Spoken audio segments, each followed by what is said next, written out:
Hai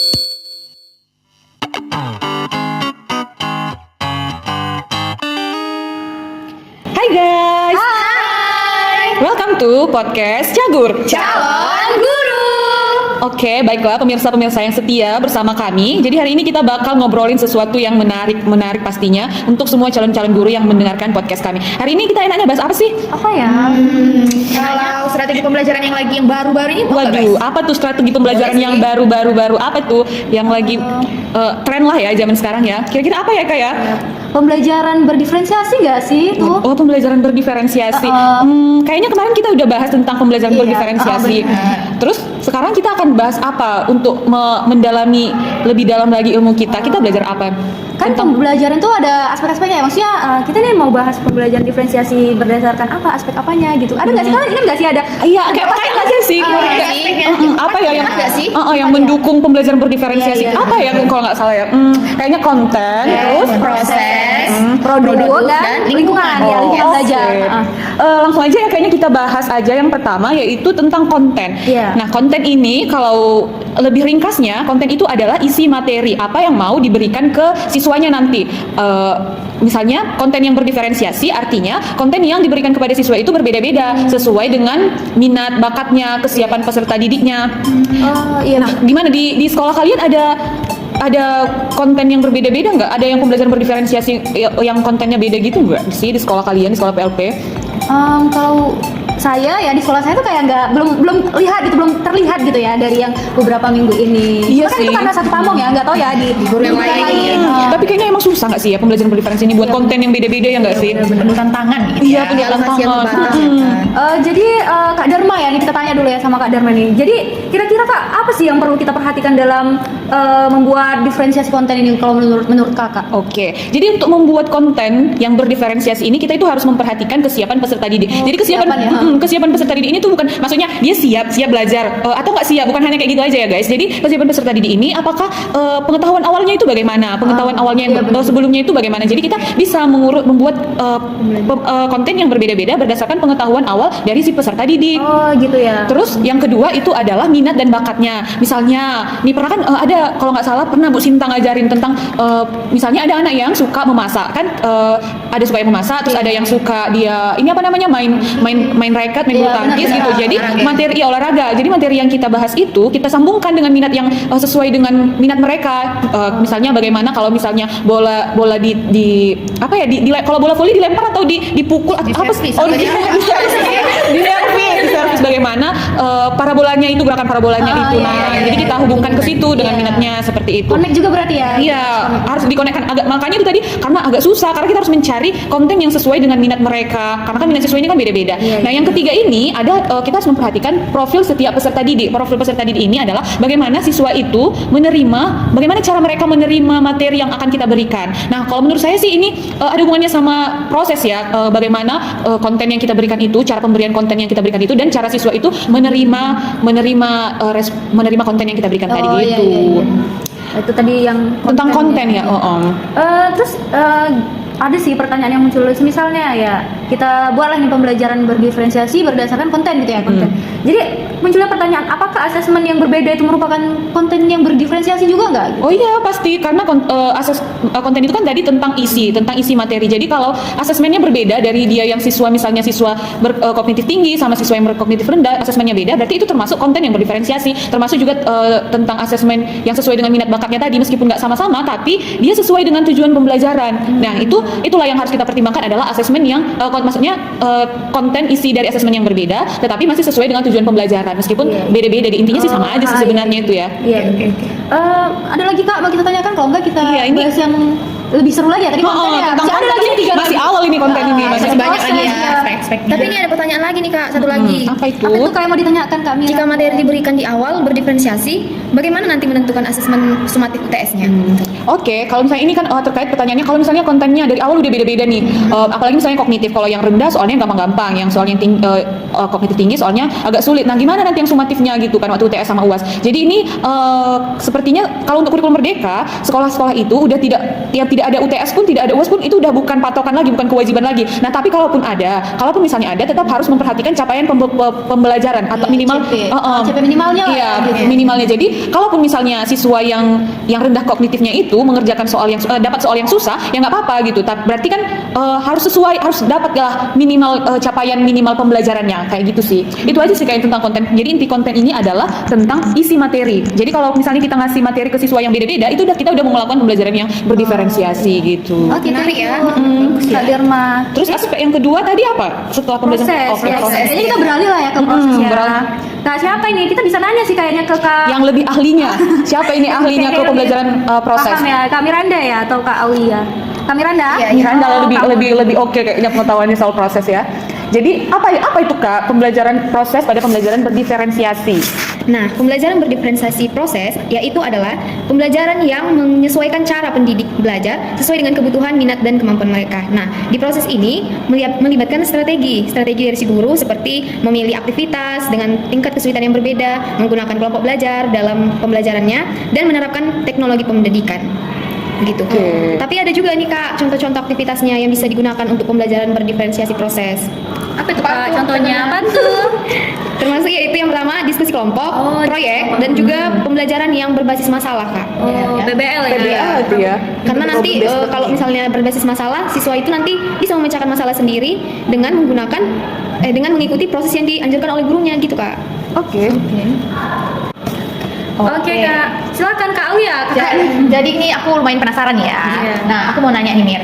Jadi kalau dalam menerapkan pembelajaran berdiferensiasi aspek proses tadi, itu apa yang digunakan guru biar bisa menerapkan pembelajaran diferensiasi proses itu tadi?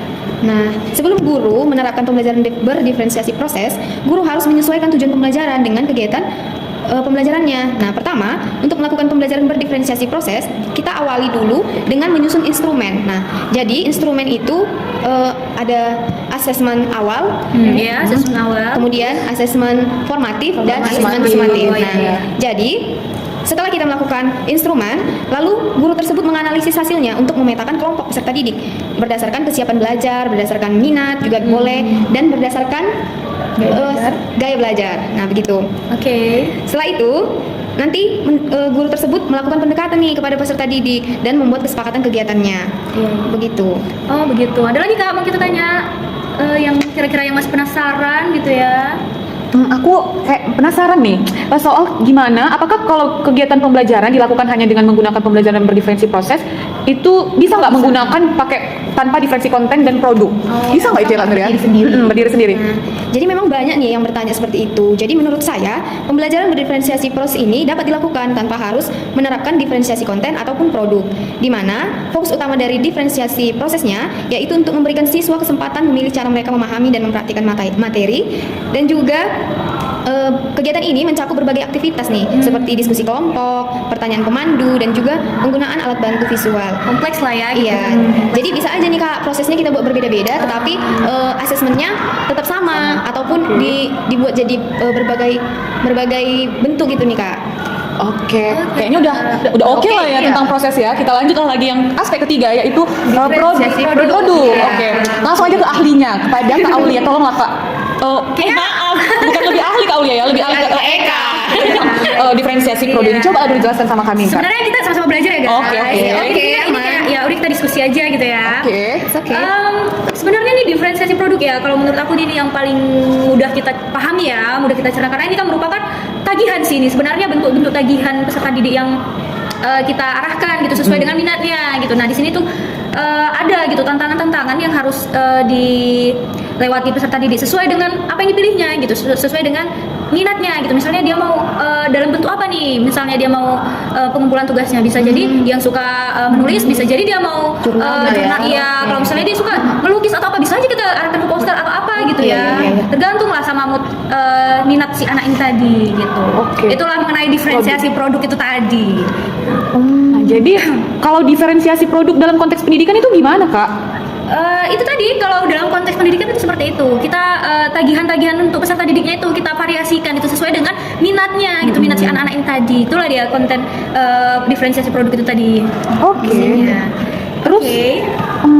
mau bertanya, ini tentang strategi diferensiasi pada aspek produk yang diterapkan oleh guru. Oh, iya, Nah, gimana iya. caranya strateginya katanya gitu? Gimana itu Kak? Ya, jadi untuk menerapkan diferensiasi produk ini kita perlu strategi juga ya sebagai guru ya. Iya, Nah, kalau menurut saya, yang saya perhatikan itu ada memang strategi yang harus kita buat itu sebagai guru. Yang Apa aja pertama, tuh, Kak? yang pertama itu tentu kita pilih format produknya ya. Kita harus menyediakan gitu produknya itu harus berbentuk apa, itu harus kita tentukan itu. Misalnya apakah berbentuk poster, apakah presentasi multimedia kah, atau video, atau bentuk laporan tertulis. Itu harus kita pilih dulu tuh format produknya itu kita tentuin gitu kan, sehingga siswa itu bisa memilih gitu. Dia mau lebih suka yang kemana nih gitu. Nah, tentu ya tingkat kesulitannya itu pun berbeda ya kalau produk ini. Jadi kita sesuaikanlah dengan tingkat kesulitan siswa kita itu. Nah, bisa jadi siswa yang lebih mahir itu kita kasih lah yang lebih mendalam ya kan, dari hasil produknya nih. Sementara untuk yang membutuhkan dukungan ya bisalah kita kasih informasi-informasi dasar yang untuk membantu dia gitu. Nah, untuk rubrik penilaiannya tentu ya berbeda ya, dan ini harus ya bersifat fleksibel ya, namanya juga berbeda. Jadi rubriknya itu harus fleksibel untuk menilai produk akhirnya ini. Nah, ini membantu guru untuk memberikan umpan balik ya yang lebih spesifik dan konstruktif. Ini rubrik ini juga harus mencakup kriteria yang relevan ya, sambil tetap memungkinkan variasi. Gitu. Oke, agak ribet juga ya. Harus rajin kita ini Iya, sebagai ini guru ya. istilahnya kita harus lebih ekstra dari penilaiannya, dari format-format produknya ini harus Belum lagi lebih memahami dipikirkan. karakteristik itu siswa ya tadi. kan. Sebelum kita menentukan tuh siswa mau pilih apa, kan kita harus tahu dulu ini siswanya seperti apa sih, dia kemana nih arahnya, Iya. minatnya kemana nih. Terus nih Kak, ada satu lagi nih Kak pertanyaan. Iya, Katanya bagaimana cara mengidentifikasi kebutuhan siswa Kak untuk diferensiasi produk ini Kak? Iya, jadi tentu ya harus kita identifikasi dulu ya kebutuhan siswa itu ya, sehingga kita tahu ini anak arahnya kemana gitu. Nah, ada beberapa cara ya yang bisa kita lakukan untuk mengidentifikasi anak tadi. Nah, yang pertama kita bisa observasi ya, kita perhatikan nih tingkat keterlibatan, responnya, atau cara-cara siswa kita ini berkomunikasi itu seperti apa. Juga kita bisa perhatikan bagaimana wawasannya, minatnya, dan kemampuannya gitu. Juga sama seperti yang sebelumnya, juga kita harus melakukan penilaian awal ya, penilaian awal itu bisa dengan penilaian apa, diagnostik ya. Nah, ini juga relatif ya, tergantung ya kita mau buat apa, apakah berupa bentuk tes kah, kuis, atau aktivitas lah. Yang intinya kita bisa lihat nih anak ini di mana nih minatnya gitu kan, ataukah kita bisa kuesioner kah, ataukah kita mungkin wawancara sederhana ya kan. Karena kan kita mau sih ya kan nanya ke siswa, artinya nggak mesti yang formal gitu ya, harus kita wawancara yang membuat siswa nyaman lah ya gitu, sehingga mereka tuh dapat mengutarakan, saya Bu seperti ini loh, saya sukanya ini Bu gitu, saya maunya yang seperti ini gitu. Nah, inilah cara-cara yang bisa lakukan ya untuk mengidentifikasi tadi. Atau mungkin kita bisa juga sih berkolaborasi dengan orang tua ya kan. Iya sih. Nah, pendidikan orang tua paling juga- tahu ya kan. Iya, kan kita nggak bisa lepas dari ini orang tua ya, orang tua ya. Karena kan kita tahu siswa ini lebih banyak waktunya dengan orang tua. Nah, kalau kita tanyakan ke orang tua nih, mungkin orang tua bisa ngasih informasi tentang minat atau kekuatan anak mereka gitu ya, di mana Bu Guru ini anak saya sukanya ini, dia sukanya seperti ini gitu kan. Jadi adalah informasi tambahan kita. Nah, itu sih yang bisa kita lakukan untuk identifikasi peserta didik tadi. Oke, kayaknya udah oke banget lah ya kan, udah. tentang proses, udah komplit banget. Kita lanjut aja ke diferensiasi aspek yang terakhir lingkungan. Gimana sih Kak Aulia? Tolonglah berikan kami ke yang miskin ilmu ini tentang aspek lingkungan. Iya, belajar ya Kak. Karena ini yang terakhir nih. Jadi pembelajaran berdiferensiasi dengan aspek lingkungan yaitu mengacu pada kondisi fisik. Jadi fisik kelasnya seperti apa dan suasana kelasnya. Jadi kondisi kelas dan suasana kelas itu harus mendukung kebutuhan belajar yang berbeda dari semua peserta didik. Iya. Tujuannya apa nih tujuannya? Tujuannya adalah untuk menciptakan lingkungan yang fleksibel dan nyaman. Jadi peserta didik kita itu bisa belajar dengan efektif sesuai dengan gaya belajar dan preferensi mereka masing-masing. Iya Kak. Terus nih ada nih pertanyaannya tuh Kak, pembelajaran diferensiasi dengan aspek lingkungan ya, ada nggak kaitannya ya dengan aspek lain gitu? Seperti konten, produk, dan proses.